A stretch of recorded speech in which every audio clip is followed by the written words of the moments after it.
Welcome to my YouTube channel. My name is Saurabh Kumar. I have qualified NET in Political Science, pursuing research. आप सभी का हमारे YouTube channel में स्वागत है। इस चैनल के थ्रू आप सब जो लोग भी इंटरेस्टेड होंगे द हिंदू के इम्पोर्टेंट आर्टिकल्स एंड एडिटोरियल्स के ट्रांसलेशन को एवं उनके मीनिंग को अच्छे से ग्रास्प करने के लिए उनके लिए ये एक अच्छा अपॉर्चुनिटी है, यह एक अच्छा प्लेटफॉर्म है। आप सभी यहाँ पर उसके कोर को, उसके आत्मा को, उसके सोल को आप सभी समझ पाएंगे। तो चलिए आज शुरुआत करते हैं हिंदू के एक आर्टिकल जिसका नाम है the mark of zero. The mark of zero यह एक केरला के सक्सेस स्टोरी के बारे में बताया गया है। तो इसको हम लाइन बाय लाइन पढ़ करके आपको अच्छे से इसका एनालिसिस बताते हैं। द मार्क ऑफ जीरो मतलब जीरो का चिन्ह। Kerala steps on the virus are easy to follow but its success rate is difficult to repeat.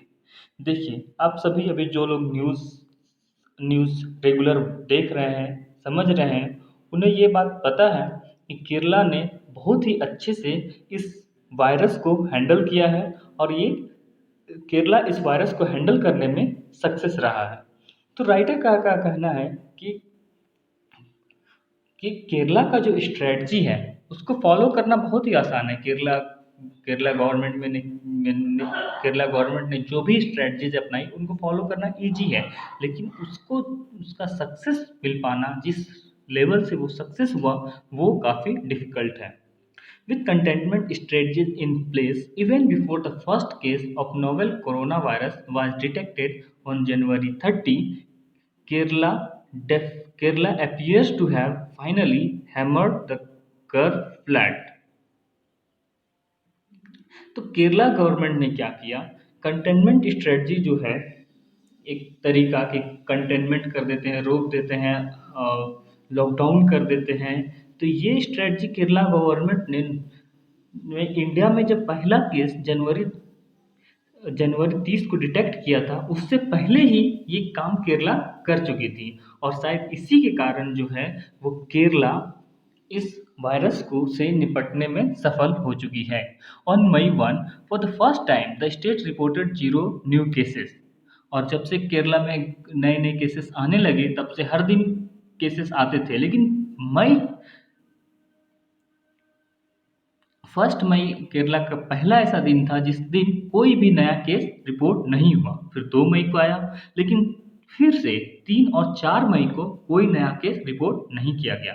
Zero fresh case zero fresh cases on 3 days in May appear to be more than a blip.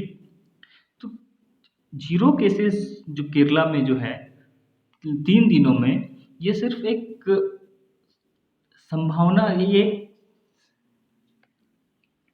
यह सिर्फ एक blip नहीं है बल्कि यह एक success को show करता है। In April there were early signs of Kerala gaining an upper hand over the virus. It's control became clear from the 4th week of April. If in April there were early signs of Kerala gaining an upper hand over the virus. अप्रैल में क्या sign था? अप्रैल में ये पता चल गया था कि कोरोना वायरस पे केरला का जो है वो अपर हैंड है, वो उससे जीत रहा है। ये हमें अप्रैल में ही पता चल गया था। और इस पे जो कंट्रोल हो रहा है कोरोना पे, ये अप्रैल के हमको 4th week में पता चल गया था। Since April 22 except on 4 days the number of new cases reported has remained either the same or fewer than the number of recoveries. अप्रैल 22 से बाकी के दिन जितने भी अप्रैल के जितने भी बचे 8-9 दिन, उन दिनों नए केसेस या तो पहले के केसेस से कम आए या उससे उसके बराबर आए। अगर 4 दिन को छोड़ दिया जाए तो बाकी जितने भी दिन बचे, यानी कि 5-6 दिन जो भी बचे, उन दिनों जो है वो केसेस या तो पहले जो केसेस आ रहे थे उससे कम आए या फिर उतना ही आया। The small number of cases reported so far, 499, demonstrate how excellent its containment efforts have been.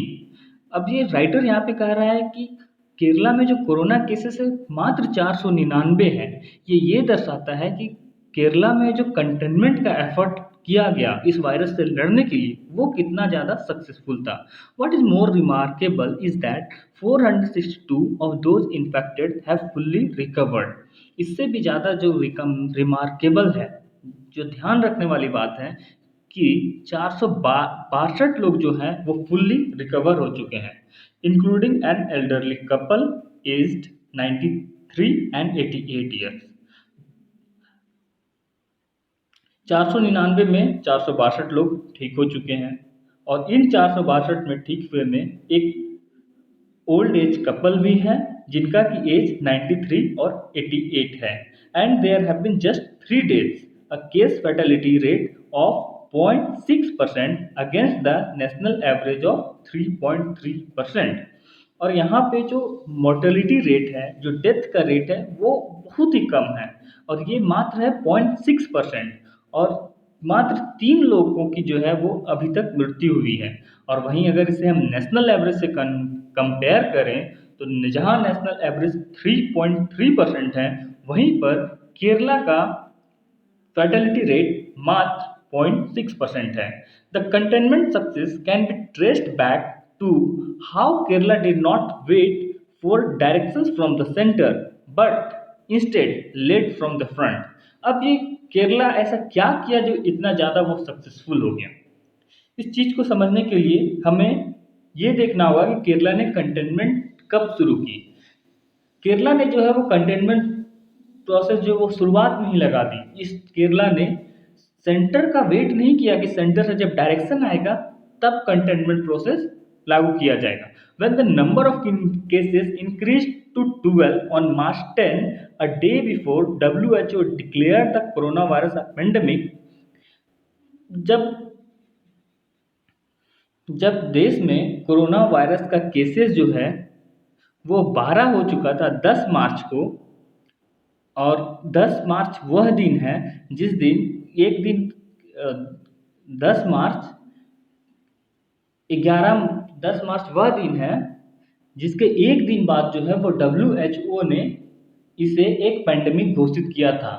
तो WHO के पैंडेमिक घोषित करने से पहले ही, एक दिन पहले ही, केरला सरकार ने अपने जो बड़े बड़े एजुकेशनल इंस्टीट्यूशंस थे, इंटरटेनमेंट सेंटर्स थे, लार्ज गैदरिंग्स थी और कोई भी जो रिलीजियस गैदरिंग्स होता था वो सब पे बैन लगा दिया। If it realized the merits of containing virus transmission by quickly tracing all the contacts during the 2018 Nipah outbreak, it repeated that to perform this time। और केरला ने क्या किया? केरला ये चीज़ को रियलाइज कर लिया था कि वायरस को रोकने के लिए अगर हम लोग उसकी कॉन्टैक्ट ट्रेसिंग कर सकें कि वायरस जो फैल रहा है वो जिस से कॉन्टैक्ट कर रहा है उससे वायरस फैल रहा है, तो इस चीज़ को रोका गया था 2018 में निपा वायरस को, इसी तरह से कॉन्टैक्ट ट्रेसिंग करके। तो इस बार इसने इस चीज़ को सक्सेसफुली इम्प्लीमेंट किया। Little wonder that on May 2, the ICMR lauded the state for the unparalleled containment and testing strategies and referred to it as the Kerala model। इसमें कोई आश्चर्य की बात नहीं है कि मई 2 को Indian council of medical research ने केरला का तारीफ किया और तारीफ में कहा कि यह अनपैरेलल्ड है, मतलब इसके बराबरी का और कोई नहीं। कंटेनमेंट और टेस्टिंग स्ट्रेटजी में केरला मॉडल से बेहतर और किसी ने नहीं किया, कंटेनमेंट में और टेस्टिंग में। But under no circumstances can the state lower its guard as the outbreak can resurge by exploiting the weakest link। लेकिन यहाँ पे राइटर जो है वो एक और हिदायत दे रहा है, प्रिकॉशन लेने के लिए कह रहा है कि किसी भी परिस्थिति में अभी ये जो कंटेनमेंट प्रोसेस है उसको ढीला नहीं दिया जा सकता है, क्योंकि वायरस जो है वो जो सबसे कमज़ोर कड़ी होगा उस कड़ी पे अटैक करके वो फिर से वो डोमिनेट कर सकता है, पूरा फैल सकता है। As was seen in the sharp spike in Singapore in dormitories. और वो राइटर कंपेयर कर रहे हैं कि कैसे सिंगापुर में जो है वो अचानक से फिर से ये तेज हो गया था वहाँ के डॉर्मेट्रीज में, शयन कक्ष, जहाँ पे बहुत सारे लोग एक साथ सोने की, जहाँ पे बहुत सारे लोगों की व्यवस्था होती है। Kerala has very good health care infrastructure in place down to the primary health care centres. अब देखिए केरला जो है वो, यहाँ पे ये जो पूरा आर्टिकल है उसमें उसमें उसका सेंटर जो कोर आइडिया यही है कि केरला का सक्सेस का रीजंस बता रहा है कि ये केरला जो है वो क्यों इतना अच्छा सक्सेसफुल हो गया। उसमें ये बता रहा है कि केरला की स्ट्रैटेजी तो थी ही, लेकिन उसके अलावा भी बहुत सारे अलग अलग फैक्टर्स थे जिसके कारण केरला ने इन स्ट्रैटेजीज को लगा करके सक्सेसफुल हो गया। और बाकी राज्य जो हैं अगर केरला मॉडल को फॉलो करते हैं, वो सारे स्ट्रेटजीज, वो सारे प्लान्स को अगर फॉलो करते हैं, रिलीजियसली इम्प्लीमेंट भी करते हैं, लेकिन फिर भी यह जरूरी नहीं कि वो राज्य भी जो है वो इसी के तरह उतना ही ज़्यादा सक्सेसफुल हो जाएंगे। क्यों नहीं हो पाएंगे? क्योंकि बाकी जो बैकअप सपोर्ट है वो केरला के जैसा वहाँ पे नहीं है। तो अब केरला का क्या क्या स्ट्रेंथ है उस चीज़ को यहाँ पे हम लोगों को समझने की जरूरत है। Kerala has a very Kerala has very good health care infrastructure in place down to the primary health care centres. Kerala में क्या है, केरला में जो हेल्थ केयर इंफ्रास्ट्रक्चर है ये बहुत अच्छा है और ये एकदम जमीनी स्तर तक बिछा हुआ है।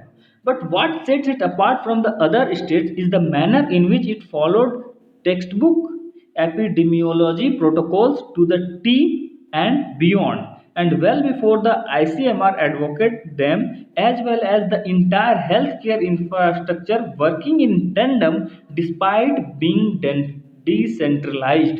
अब देखिए यहाँ पे हमें समझने की जरूरत है कि इस केरला को बाकी के राज्यों से क्या अलग करता है। तो यहाँ का जो हेल्थ केयर सिस्टम है वो डिसेंट्रलाइज्ड होने के बावजूद जो एपिडेमियोलॉजी है, एपिडेमिक यानी कि जो महामारी का जो स्टडी है, जो अध्ययन करने के बाद उसको कैसे कंट्रोल करते हैं, उसका जो सजेशन है उसको इसने बहुत ही खूबसूरती से लागू किया है। और इसने जो है ये ना ही WHO का वेट किया, ना ही इंडियन सेंट्रल गवर्नमेंट का वेट किया कि कोई डायरेक्टिव आएगी तो हम लोग उस ढंग से काम करेंगे, अपितु इसने जो जो भी वो तरीका होता है एक एपिडेमिक को, एक महामारी को डील करने को, इसने ये बहुत अच्छे से डील किया। और जितना भी इसका जो हेल्थ सिस्टम था वो एक दूसरे के साथ टेंडम में काम कर रहे थे, अर्थात एक लाइन से काम कर रहे थे, एक के बाद एक पूरे सिस्टम से काम कर रहे थे, बहुत अच्छे ढंग से काम कर रहे थे। Political leadership and the close and complete involvement of the government at all levels with the bureaucracy and local community have been a huge advantage। तो अब इसका स्ट्रेंथ तो आप समझ ही रहे हैं। अब यहाँ पे एक और क्या स्ट्रेंथ है इसका कि यहाँ का इसका पॉलिटिकल लीडरशिप अच्छा रहा और गवर्नमेंट का जो है वो कंप्लीट इन्वॉल्वमेंट रहा ऑल लेवल्स पे। ऑल लेवल कहने का अर्थ है ब्यूरोक्रेसी के लेवल पे गवर्नमेंट जो है ब्यूरोक्रेसी को बहुत अच्छे से डील कर रही थी, गवर्नमेंट लोकल लोगों को बहुत अच्छे से डील कर रही थी, कम्युनिटी को बहुत अच्छे से डील कर रही थी, गवर्नमेंट मतलब हर जगह थी, गवर्नमेंट का presence right from top to bottom, administration से लेकर के कॉमन मैन तक गवर्नमेंट का बहुत अच्छे से पहुंच था। The very different health seeking behavior and high literacy too have played a pivotal role in the war against the virus। और क्या केरला में खास बात है जो दूसरे राज्यों में नहीं है? तो ये है कि यहाँ के जो लोग हैं ये अपने हेल्थ के प्रति काफ़ी कॉन्शियस हैं और जो यहाँ का जो हाई लिटरेसी रेट है, ऑलमोस्ट 100% यहाँ का लिटरेसी रेट है, तो ये सब जो है इस वायरस को डील करने में बहुत ही मददगार सिद्ध हुआ। The very while active involvement of all the stakeholders who complement each other, especially during the crisis, has worked in Kerala's favor।